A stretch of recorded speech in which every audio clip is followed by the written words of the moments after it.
এখন জানতাম কিলা ইমাম সাহেবে জানাইলা না বলে বিলকুল ইতা কইবা না। ইমাম সাহেব 10,000 টাকা ইমাম সবাই মক্তব পড়াক কর, কোনো মতে খালি ওলা সিয়ারি না তারা দিন নামাজ পড়াক কর আর না পড়া দেয়।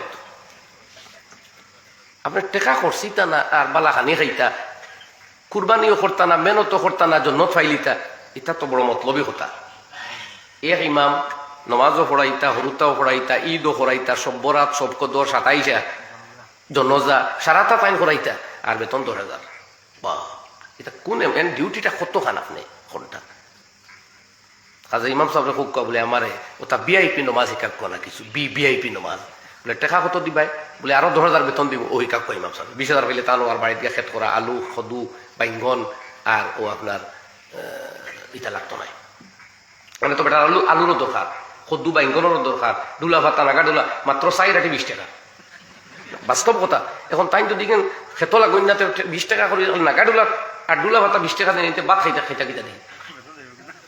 সুতরাং তাই ক্ষেত্র সময় দেওয়া লাগবে। আপনারা কিওর ওয়াইলুল্লিয়ারি না তাই না অর্থ কাইতা, আপনারা কিওর 5 বার আর জনজার আরো 1-2 কাইতা ও কোনো মতে খালি গাড়বার লাইন করুক যাতে উঠি আইন না।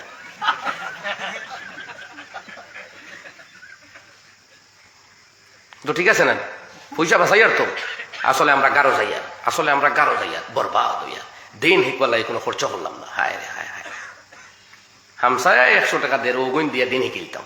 বাপরে, তো গাওয়ালা ব্যস্ত গেলে আমিও যাইমু, গাওয়ালা জাহান নামও গেলে আমিও কিলা দেই যাইতাম তো নাই।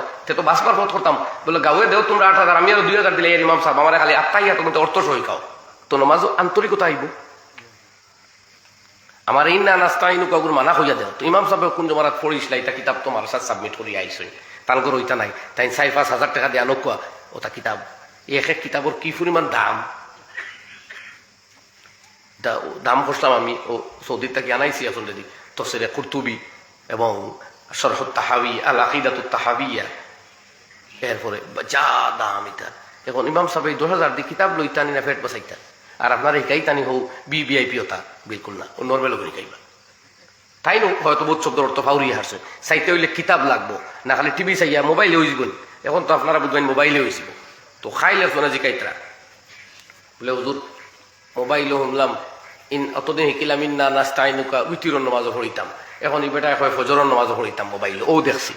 কইলাম তো জোরও পড়ো না, আমরা কিতা করতাম মোবাইল মূল্যাওয়াত লাগলে তো জোরও পড়তাই পারো, আসরও পড়তাই পারো, খানো পড়িবে তো ঠিক নাই। মোবাইল দিয়ে যদি দিনই কিলতে চাও ইউটিউব থাকি তে তো আর আলিমুল্লাহ বাদ দিলাই আমরা মসজিদ মতো চাইতে লাগতো না, ইউটিউবে আমরা বাঁচাইলি কত দাঁত গুমরাহি দুনিয়ার সামনে। আর ভাই এখন আইডিওলজি ঠিক করো, এক প্রিন্সিপলও আপনি আসেন, আপনি এক প্রিন্সিপলও আসেন, আপনি আহলুস সুন্নাত ওয়াল জামাতের আইডিওলজি লইয়া আসেন। আমরা আইম্মায়ে কেরাম যে গুরু ওগুলোর অনুযায়ী আমরা চলি। আর আমরা আকিদা শিয়ার আকিদা নাই, রাফিজির আকিদা নাই, যারা ইমাম আমাম কোনটা মানে না এরার নাই। আমরা ইমাম মানি, আমরা আসলাফ ও আকাবিরদেরও স্বীকার করি, কোরআন হাদিসের বিক্রে রইবার লাগি তারারেও আমরা ফলো করি।